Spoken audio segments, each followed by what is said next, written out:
Salut à toi, moi c'est Lulus depuis le Japon, bienvenue dans cette nouvelle capsule de Commandant R. Aujourd'hui je te parle du test T de Student, ça y est, et puis je te montre comment réaliser le test quand tu as un échantillon, donc ce sera un test de conformité, et quand tu as deux échantillons, donc un test de comparaison. Si tu es prêt, attrape ton clavier et rentrons dans le studio. Alors pour travailler, je voudrais déjà commencer par te dire que le statisticien, lorsqu'il est en train de travailler, il sera souvent confronté à un caractère qui l'intéresse sur la population. Ce sera peut-être la taille, ce sera le poids, ainsi de suite. Mais le problème, c'est que la population est grande. On ne peut pas cerner toute une population. C'est pour ça que pour travailler, le statisticien ira dans la population et il va prendre un échantillon de cette population-là. Il va prendre des individus dans la population et il va mesurer le caractère qui l'intéresse sur ces individus-là. Et après, il va utiliser des techniques qui sont mathématiques, des techniques qui sont statistiques pour faire de l'inférence, pour dire, si c'est comme ça sur ces échantillons, je suppose que c'est comme ça, au risque de me tromper à un certain degré dans la population. Donc, c'est ça en réalité le job que le statisticien va faire. Maintenant, tel que je le dis comme ça, c'est facile. Dans la réalité, ça a beaucoup d'implications. Et je vais te montrer quelques-unes et sans plus tarder. Alors, regarde ce qu'on va faire. Je vais créer un échantillon que je vais appeler échantillon 1. Et puis, ça va être quoi? On suppose que tu vas dans une forêt, dans la forêt de l'Amazonie, par exemple. Tu vois une grande forêt comme celle-là et que tu es intéressé par une espèce d'arbre. Ça y est, une espèce d'arbre. Tu veux regarder la taille de ces arbres-là. Bon, maintenant, toi, en tant que statisticien ou bien en tant qu'ingénieur agronome avec un bagage statistique, ainsi de suite, tu ne savais pas qu'auparavant, il y avait déjà des chercheurs qui avaient de gros moyens et qui ont fait un travail complet sur la forêt. Donc, ils ont mesuré cette espèce d'arbre-là, la même espèce que toi, mais dans toute la forêt, ils avaient fait un travail robuste sur toute la forêt. Et ils ont trouvé que, en moyenne, la taille de l'arbre, ça fait 149 cm, disons 1,49 m. On est d'accord? Et que c'est avec un écart type de 3,5. Toi, tu ne savais pas cela. Bon, maintenant, tu vas faire ton travail. Et quand tu rentres dans la forêt, tu ne prends qu'un petit échantillon. Tu prends des arbres là, un peu partout là dans la forêt, tu prends des arbres. Et puis, tu as pris un échantillon de 10. Ça y est, voilà là où l'hypothèse de la normalité va rentrer en jeu. Lorsque tu veux exécuter un test de student, il y a une hypothèse qui est forte, qui est très forte, qu'il faut respecter. C'est l'hypothèse de la normalité. Donc, je vais faire R norm. Ça y est. Et donc, je vais supposer que dans la grande population, dans la grande forêt, ça y est, je vais écrire comme ça et je vais revenir pour te montrer ce que je suis en train de faire. La moyenne de la taille de l'arbre est de 149 avec un écart type, je dirais, de 3,5 cm. Ça y est. Et donc, toi, maintenant, tu es rentré dans cette grande forêt-là et tu as mesuré, tu as pris 10 arbres. C'est que tu as pris 1, 2, 3, 4 jusqu'à 10 arbres. Tu as mesuré leur taille. Et puis, quand tu finis de mesurer, qu'est-ce que tu te dis? A priori, cet arbre-là doit avoir une taille moyenne de 150 cm. Tu te dis comme ça, a priori, ça doit faire 150 cm. Ou bien disons qu'ils ont fait 48. Je vais prendre un peu faible là, 48, ça y est. Et puis, toi, tu te dis que ça doit faire 150 cm. Bon. Et donc, tu as tiré tes arbres, n'est-ce pas? Tu vas réaliser un test de conformité. Je vais écrire en haut ici. Commençons déjà par écrire en haut ici que c'est un test de conformité d'une moyenne. Attention, test de conformité d'une moyenne. C'est ce que les anglo-saxons, ils appellent souvent le one sample t-test. Tu vois, le one sample t-test. Et puis, comme je suis en train de faire, comme je suis en train d'aller par simulation, si tu veux avoir le même résultat que moi, il faut mettre ton seed à 2. Mets ton seed à 2 et puis on va prendre ça. Et puis donc ça va faire notre échantillon. Ça y est, la grande population ici, c'est la population qui est normale. C'est très important pour que ce test-là puisse tenir la route. L'hypothèse de la normalité, ça y est. Et puis, on a pris 10 arbres. Donc, toi, tu es allé, tu as pris 10 arbres seulement, tu as mesuré. Mais dans la grande forêt, on savait déjà que la moyenne, la taille des arbres est de 148 et l'écart type est de 3,5. Maintenant, sur les 10 arbres que toi, tu as pris seulement là, tu te dis, la taille moyenne de ces arbres-là, ça fait 150 cm. Donc, tu vois, il y a un petit écart. Et puis, tu vas voir, si tu veux, on veut comparer si c'est statistiquement vrai. Est-ce qu'avec les 10 échantillons, l'échantillon des 10 arbres qu'on a pris là, on peut dire que dans toute la grande forêt, ça y est, la taille moyenne des arbres est de 150 cm. Tu es d'accord? C'est pour cela qu'on va exécuter un petit test. Ça. Et on va prendre l'échantillon 1 et on va prendre mu. Le mu, c'est ce que moi, je suis en train de considérer. Et ça va faire 150. Le statisticien est en train de considérer et ça va faire 150. Donc, lorsqu'on exécute un test comme ça, on a un one sample t-test qui apparaît ici. Et c'est vrai, on va perdre un degré de liberté parce que on va supposer hein, qu'on ne connaît pas l'écart type dans la population. Donc, on a estimé l'écart type, on perd un degré de liberté. Et regarde ce que la p-value nous dit ici. La p-value est de 0,27. Ça y est, c'est une p-value qui est encore élevée. On est dans le niveau de confiance. Je t'ai déjà dit, tu te rappelles que pour la p-value, il faut toujours regarder ça comme une mesure de la confiance. Elle va de 1 à 0. C'est de 1 vers le bas, quoi, vers 0. Ça y est, avec l'hypothèse nulle, qui est l'hypothèse sur laquelle on va se baser. C'est pourquoi dans le cours ou bien dans les ouvrages, tu vois, on dit sous l'hypothèse nulle. C'est l'hypothèse sur laquelle on se base. Ça y est. Et puis, à chaque fois que tu es en train de descendre, tu es en train de t'écarter de 1, tu es en train de descendre, tu es en train de perdre du niveau de confiance. Tu es en train de perdre du niveau de confiance, mais tu vas choisir un niveau. Généralement, choisir 0,5. Ça y est. Et on dit, quand ça va dépasser, quand la p-value va dépasser, va descendre en dessous de 0,5, à partir de là, je ne serai plus confiant de mon hypothèse nulle. Je vais rejeter l'hypothèse nulle, je ne vais plus la prendre et je vais prendre l'hypothèse alternative. Donc, c'est comme ça qu'il faut regarder la p-value. C'est une mesure de la confiance. On est d'accord? Donc ici, notre p-value est en dessous de 0,05. On va accepter l'hypothèse nulle et on va dire alors que la vraie moyenne des true mean, la vraie moyenne est égale à 150 cm. Donc, sur la base des 10 arbres que tu as mesurés, seulement sur ces 10 arbres, tu te dis, bon oui, dans la forêt, la taille moyenne des arbres est de 150 cm. Ça y est, c'est la conclusion que tu tires. Maintenant, il y a un autre de tes amis qui a plus de moyens, disons, il a plus d'équipes, une équipe qui est plus grande que la tienne. En plus de ça, il a peut-être encore plus de temps que toi, ça y est, et il va faire une étude qui est un peu plus avancée. Regarde ce que lui va faire. Il va prendre un deuxième échantillon, les mêmes conditions, dans la même forêt. Donc, on va supposer que l'hypothèse de normalité, ça y est vérifié. Mais ce que lui va faire, il va prendre 70 arbres. Toi, tu avais seulement mesuré 10, non? Lui, il est allé mesurer 70. Il en a pris 1, 2, 3 jusqu'à 70. Et regarde la moyenne. On sait que dans la population générale, c'était 248 avec un écart type de 3,5. Ça y est. Donc, c'est de cette grande population-là que lui, il a tiré ses 70. Et le même test, il fait le même test, il dit échantillon 2, on fait le même test avec le mu égal à 150. Est-ce qu'on peut, égal à 150, est-ce qu'on peut tirer la même conclusion? Tu vois, donc lorsque la taille de l'échantillon est devenue un peu plus grande, c'est les mêmes paramètres, hein. Tu as vu la même forêt, il est rentré dans la même forêt, il a les mêmes paramètres, il a regardé, il s'est dit aussi a priori, la taille moyenne est de 150 cm, mais à la différence que il a pris plus d'arbres que toi. Ça y est, que ce que toi tu avais pris précédemment. Et on voit que ça converge plus. Plus on a d'échantillons, plus on a d'observations, pardon, plus on a d'observations dans notre échantillon, plus on est sûr qu'on va converger vers ce qui est vrai. Ça y est, c'est ce qui est en train de se passer ici. Et puis, tu vois, on rejette l'hypothèse nulle. On rejette l'hypothèse nulle. Et on va vers l'hypothèse alternative. Et on va dire, plus on commence par mesurer les arbres dans la forêt, parce que plus l'échantillon est grand, c'est qu'on est en train de s'approcher vers ce qu'il y a réellement dans la forêt.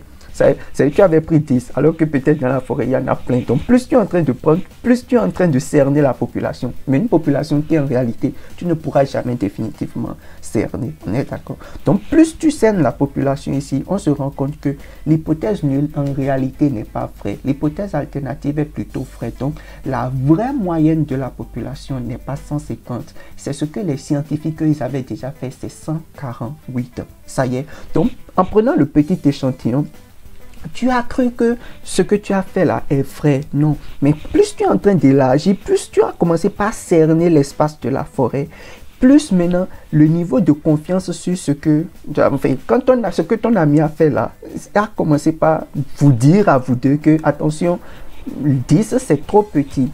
Il faut qu'on prenne plus. Et je suis sûr que lorsqu'on va prendre une taille d'échantillon qui sera encore plus grande, je ne sais pas si on prend par exemple, disons 100, ça y est, ça va encore nous confirmer davantage que, tu vois, ça va vers 0,0000. On devient encore plus confiant en rejetant l'hypothèse nulle de ce que la moyenne dans la population est égale à 150. C'est pas vrai. C'est l'hypothèse alternative qu'il faut prendre. La moyenne de la population n'est pas égale à 150. Tu as compris le concept? Tu as compris? Voilà, donc c'est comme ça que ça se passe dans l'ensemble. Maintenant, et ça, c'est un travail qui est, je dirais, basé sur de la simulation. Dans la réalité, comment ça se passe? C'est ce que je vais te montrer maintenant. Non, on est d'accord? Et bon, mais avant même d'y aller, je voudrais aussi te rappeler que ici, tu vois, le niveau de confiance ici, c'est... On a pris alpha égale à 0,05. Donc, on a 95%. C'est pour l'intervalle de confiance. Tu es d'accord? Maintenant, si tu veux choisir toi-même, par exemple, si ton alpha est égal à 10%, ou bien ton alpha est égal à 1%, ainsi de suite, tu utilises conf level. C'est ce qu'il faut faire. Tu fais conf level et tu prends par exemple 0,99. Si ton alpha est de 1%, ou bien tu vas prendre 0,90 si ton alpha est de 10%. Tu vois, par défaut, c'est 0,95. On suppose que l'alpha est de 0,05. C'est 5%. On est d'accord. Donc, ça, c'était une petite... c'est un petit truc que je voudrais que tu gardes aussi à l'esprit pour pouvoir faire tes travaux. Maintenant aussi, il y a une autre chose que tu aurais pu aussi voir. Hein. Tu pourrais regarder dans l'information, tu peux faire point d'interrogation t-test rapidement. Je te montre là. Point d'interrogation t-test. Ça y est, je te montre rapidement là. Tu aurais aussi pu prendre l'alternative. Donc, si tu fais alternative et tu fais égal, tu vas choisir. Ici, par défaut, c'est un two-side. C'est un two-side, donc c'est des deux côtés, ça y est. Si c'était supérieur, tu vas prendre greater. Si c'est inférieur, tu prends less. Quand tu veux réaliser un test qui est orienté d'un côté ou l'autre. C'est comme ça que tu gères tout ça là-dedans. R, ça y est, sans problème, ça peut aller. Bon, maintenant, je te montre rapidement ce qui se passe lorsqu'on est dans la réalité. On va utiliser la librairie AISLR. On va utiliser la librairie AISLR et on va utiliser une base de données à laquelle on doit être relativement familier. Maintenant, on va utiliser Crédit, ça y est. Donc, regardez un peu la dimension de Crédit, c'est 400 observations. Si tu me suis depuis un moment, tu devrais être habitué à ça. Donc, c'est 400 observations. 400 observations, regardons un peu l'entête là, en-tête de Crédit. Ça y est, voilà. Donc ça, c'est l'entête de crédit. Et puis, on va être intéressé à la variable income, le salaire. C'est une base qui est simulée aux États-Unis. Hein. C'est une population donnée. On regarde comment les individus se comportent avec leur carte de crédit. C'est un peu ça. Quand ils ont ainsi de suite. Donc, on va s'intéresser à la variable income, le salaire. Et puis, je vais attacher ça pour que ça puisse aller vite, quoi. Ça y est. Donc, voilà. Alors, quel est le scénario? Je vais toujours te raconter une histoire autour des choses pour te permettre de comprendre. Ça y est, quel est le scénario qui est ici? C'est que avec un ami à toi, ton ami ingénieur là, vous êtes allé aux États-Unis pour une mission. Pendant un mois, supposons un truc comme ça. Et après une semaine, 2 semaines d'observation, ton ami vient te voir et il te fait, bon, écoute, et ces gars-là, franchement, je vois qu'ils dépensent, comment ils se comportent là. Je me dis en réalité que leur revenu journalier, c'est que leur revenu journalier doit être autour de 80 $. La façon de dépenser là, par jour, ils gagnent environ 80 $. Tu le regardes, tu fais 80 $, toi tu es sûr. Bon, tu lui dis alors à ton ami, va dans la population, va prendre un échantillon, va tester ça. Et puis il va dans la population, il va il va dans la population américaine, et il te ramène cet échantillon-là qui questionne 400 individus, ça y est, et il te dit, voilà, le premier individu que j'ai questionné, c'était 14 $, 106 $, 104 $, 148 $, et ainsi de suite. Alors, quand les choses se passent comme ça, en tant que statisticien, le premier réflexe que tu dois avoir, c'est bien celui-ci. Est-ce que ce n'est pas au coin de la rue que tu es allé et tu as vu les riches qui sont là-bas, tu les as questionnés eux seuls? Est-ce que tu es allé prendre la population de façon homogène? C'est là, en fait, l'hypothèse de la normalité. C'est ça ce que l'hypothèse de la normalité dit.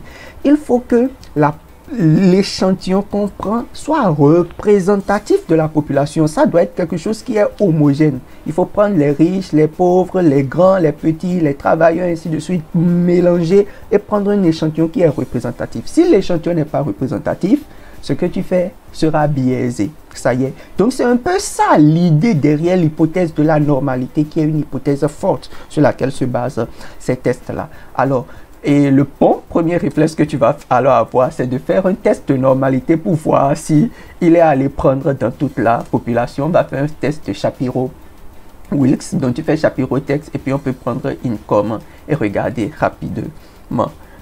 Voilà, waouh, la p-value est de 0, tu vois, c'est une p-value qui est largement inférieure à 0,5. On rejette l'hypothèse nulle et donc on va dire que cette variable en réalité, elle n'est pas normalement distribuée. Déjà, tu vas attraper ton ami, tu vas lui dire, toi, tu es allé au coin de la rue, tu es allé prendre ceux qui sont là. Tu n'es pas allé dans tout le pays, tu n'es pas allé voir partout. On ne peut pas, théoriquement, on ne peut pas se baser sur un seul point et dire que c'est ça qu'il y a dans tout le pays. Tu as compris l'esprit, non?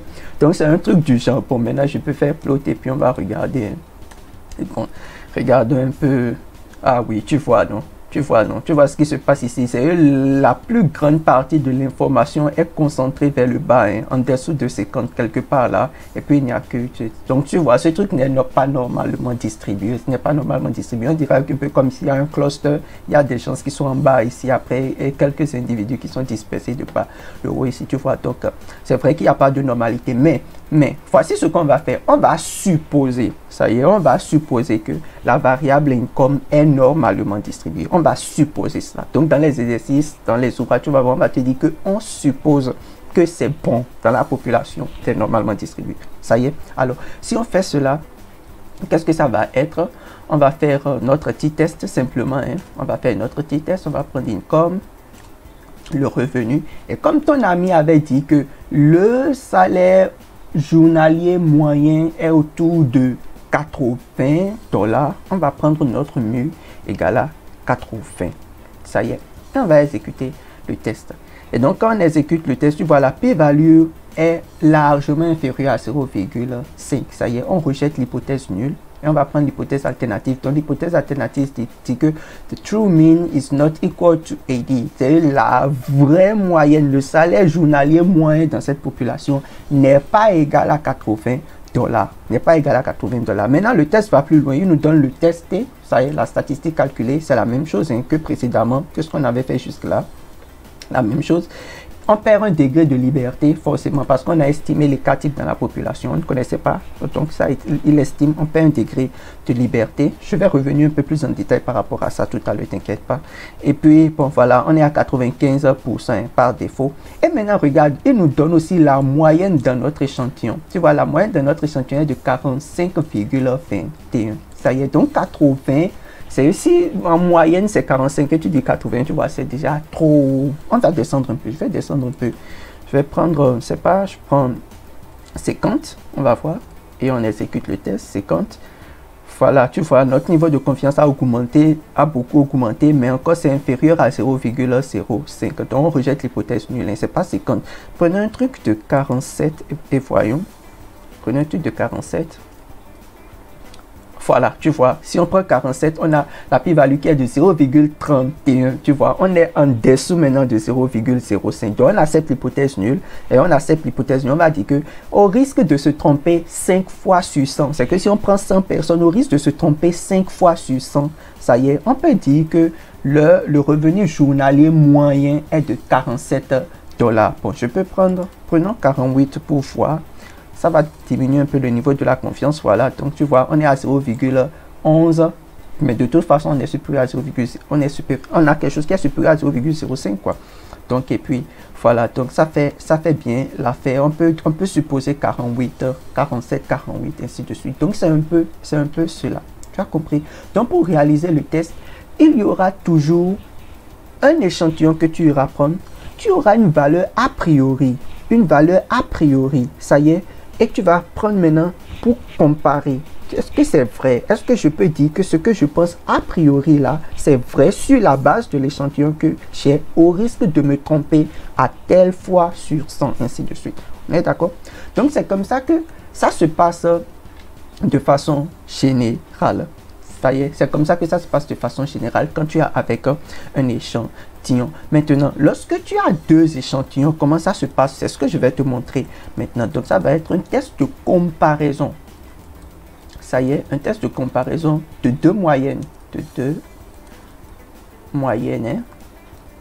Ce que les anglo-saxons, ils appellent le two-sample t-test. C'est le two-sample t-test.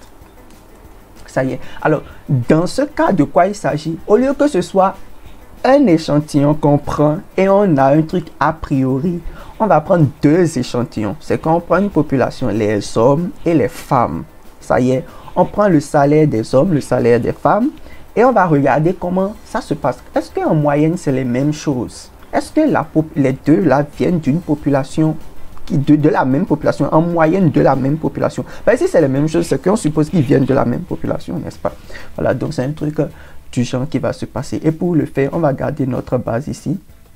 On va garder notre base et puis on va considérer, donc on va prendre le salaire, et on va considérer gender. On va prendre le genre, ça y est. Et après, si tu veux, toi-même, tu peux prendre student, par exemple, pour voir avec les étudiants. Ou bien married, pour voir, et ainsi de suite. Lorsqu'on va prendre 3 cas, lorsqu'on sera à 3 différentes catégories, là, on va dépasser le test T. Et on ira à l'ANOVA, à l'analyse de la variance. Quelque chose que je vais te montrer plus tard. Ça y est. Alors, comment ça va se passer théoriquement? On va faire T-test. Test, ça y est, et on va prendre income, le revenu, ça y est, et on fait un tilde, et on va prendre gender. Donc, ça va être une variable, ça y est, qui sera catégorielle. Deux groupes, au plus deux groupes, ça y est, et on va exécuter le test. Voilà, donc lorsque tu exécutes le test comme ça, tu vois, ça te fait apparaître un two-sample t-test. Two-sample t-test, et puis qu'est-ce qu'on a là? La p-value est de 0,83, la p-value est supérieure à 0,5, donc on accepte l'hypothèse nulle. Et on va dire que ici, et par rapport à 0, hein, donc par rapport à 0, la moyenne, c'est la différence de la moyenne entre le groupe des hommes et le groupe des femmes est égale à 0, statistiquement égal à 0. Ça veut dire que le groupe des hommes est statistiquement égal au groupe, enfin la moyenne du groupe des hommes, du salaire du groupe des hommes est statistiquement égal à la moyenne du salaire du groupe des femmes. Statistiquement, c'est comme ça que ça se passe. Maintenant, regarde, je voudrais attirer ton attention sur deux petites choses. La première des choses, c'est que ici, on n'a pas perdu 2 degrés de liberté. C'est parce que ici, on a utilisé la correction de Welch. La correction de Welch, de quoi il s'agit? Par défaut, elle suppose que dans les deux populations, l'écart type, la variance dans les populations n'est pas la même. La variance dans les populations n'est pas la même. Donc, on va supposer que la variance du salaire dans le groupe des hommes est telle, la variance du salaire dans le groupe des femmes est telle. Par défaut, ce n'est pas les mêmes choses. Ça y est. Maintenant, s'il y a une hypothèse qui te fait croire que c'est les mêmes, tu utilises cette option-là. Et l'option var equal, tu fais var equal et tu dis que tes frais, les variances sont les mêmes, quoi. Et puis tu exécutes le test. Tu vois, dans ce cas-là, tu n'auras pas le Welch. Il ne va pas te prendre le Welch, quoi. Il ne va pas faire la correction de Welch. Ça y est. Et puis donc, on va perdre seulement 2 degrés de liberté. Un pour le groupe des hommes, un pour le groupe des femmes. Donc ça fait 400 moins 2, ça fait 398. Et on a la p-value qui est de 0,83. Dans ce cas, on rejette l'hypothèse. On accepte l'hypothèse nulle et on va dire que en réalité, le salaire des hommes et le salaire des femmes n'est pas différent. On est aux États-Unis, hein, et ils ont déjà dépassé les différences là. Quand tu es un homme et tu es une femme, quand tu fais le boulot, on te paie le salaire que ça fait. C'est ça, quoi, en réalité. C'est un peu ça. On est d'accord? Donc, cette option-là te permet de contrôler la différence de variance dans les populations. Maintenant, une autre chose qu'on pourrait te dire de faire dans un exercice, par exemple, c'est que on pourrait dire que la différence entre le salaire moyen des femmes et le salaire moyen des hommes, la différence entre ce salaire-là est de, par exemple, 10 $. On dit de tester cette hypothèse-là. Donc, la différence est égale à 10 $. C'est pourquoi, ici, on parle de true difference, hein, de la différence. Ça y est. Alors, dans ce cas, comme on l'avait fait précédemment, on va mettre notre mu à 10. Donc, l'écart, c'est si on prend le salaire des hommes et le salaire des femmes, et on fait l'écart, c'est de 10 $. Et on va exécuter ce test-là en supposant que la variance est égale dans les populations. Hein, en supposant que la variance est égale. Donc, je vais laisser ceci ici comme ça. Et donc, la p-value est largement inférieure à 0,05. On rejette l'hypothèse nulle et on va conclure à l'hypothèse alternative qui nous dit que la différence entre les salaires n'est pas égale à 10 $. Donc, c'est conforme à ce qu'on avait fait précédemment. Hein. La différence est nulle. Ce n'est pas 10 $, elle est nulle en réalité. Ça y est. Et donc, ça nous permet de confirmer cela. Mais je voudrais te montrer, je voulais simplement te montrer que tu as la possibilité, c'est-à-dire tu n'es pas collé à 0, scotché à 0, quoi. Tu as la possibilité de définir la différence égale à quelque chose et de faire le test avec cela. Maintenant, regarde, si par exemple, on était resté dans le processus de base, on a notre variance qui n'est pas égale dans les populations. Même quand la variance n'est pas égale dans les populations, tu vois, ça ne change pas grand-chose. Bon, je suis sûr que la statistique calculée, voilà, la statistique calculée va changer un tout petit peu. Le degré de liberté aussi va changer parce qu'on aura la correction de Welch qui sera exécutée. Mais la conclusion finale ne va pas changer. Allez, ce qui est intéressant ici, c'est qu'on a la moyenne dans le groupe des hommes. Ça y est, et la moyenne dans le groupe des femmes qui nous est aussi donnée. Donc, c'est ces deux moyennes-là qu'il est en train de comparer techniquement. On est d'accord? Et puis, voilà, je crois que c'est déjà les choses que tu dois connaître, les choses que tu dois connaître. Maintenant, une petite chose que je voudrais ajouter, c'est que tout ce que, enfin, je viens de te dire là, tout ce qu'on vient d'apprendre là, c'est qu'on suppose de façon basique que les échantillons sont indépendants. C'est-à-dire qu'il n'y a pas de relation entre les échantillons. Les hommes, c'est à part, les femmes, c'est à part, et puis rien à voir entre l'un et l'autre. Tu es d'accord? Maintenant, il y a aussi un deuxième cas qui est très récurrent. C'est le cas qu'on appelle, en anglais on dit les pré-post. C'est le avant et le après. Je t'explique de quoi il s'agit. C'est que on suppose par exemple qu'on a pris un groupe d'apprenants et ils veulent faire une formation. On veut par exemple améliorer leur niveau en anglais. Ça y est. Alors, le groupe initial, on prend le groupe initialement et on leur fait un test pour voir leur niveau en anglais avant la formation. Ça y est. Et puis après, ils font la formation et après la formation, on leur fait encore un test pour voir leur niveau. Donc, il y a l'avant et il y a l'après. Le petit truc qui est très important ici, c'est la taille de l'échantillon. Tu vas voir que c'est le même groupe avant et le même groupe après. Ça y est, c'est la taille de l'échantillon, donc les avant et les après. Et quand on est dans cette configuration-là, on dit que les échantillons sont appariés. C'est le même échantillon avant-après, ils sont appariés, ils ne sont pas indépendants, ils sont appariés. C'est ça qu'on appelle en anglais des pairs. Ça y est. Alors, quand tu es dans ce cas d'espèce-là, je voudrais déjà t'exhorter avant d'effacer cela, que tu peux essayer avec Student ou bien tu peux prendre Merit pour essayer, regarder comment ça se passe avec ces variables-là. Ça y est, que ce soit Student, yes, no, ou bien Merit, yes, no, tu prends et puis tu vérifies avec ça. Alors, je reviens maintenant sur l'option perdre. Quand tu es dans ce cas d'espèce-là, tu auras le même groupe, donc les résultats avant, et tu auras les résultats, je dirais, après. Ça y est, donc les notes avant, les notes après, et tu utilises l'option perdre. R te donne cette population-là, et ça fait true. Perdre true. Et quand tu fais ça, tu exécutes le test. Maintenant, tu auras le résultat, et tu vas interpréter ça comme ce qu'on a fait de façon classique ici.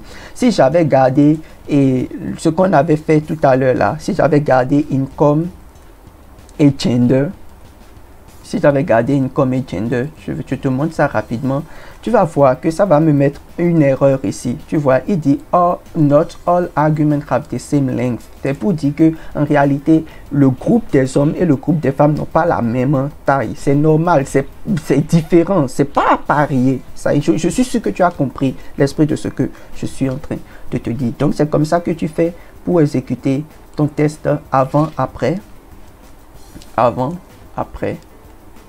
et puis ça se passe bien et de cette façon là. Donc techniquement c'est ce que tu dois savoir et dans l'ensemble ça va bien se passer. Et je fais des tâches sans oublier des tâches credit. Quand on finit de travail il faut détacher et voilà. Donc c'est tout pour aujourd'hui. Merci de m'avoir suivi. Si tu as des questions, des choses comme ça, faut me les laisser dans le commentaire, on va en discuter. Merci.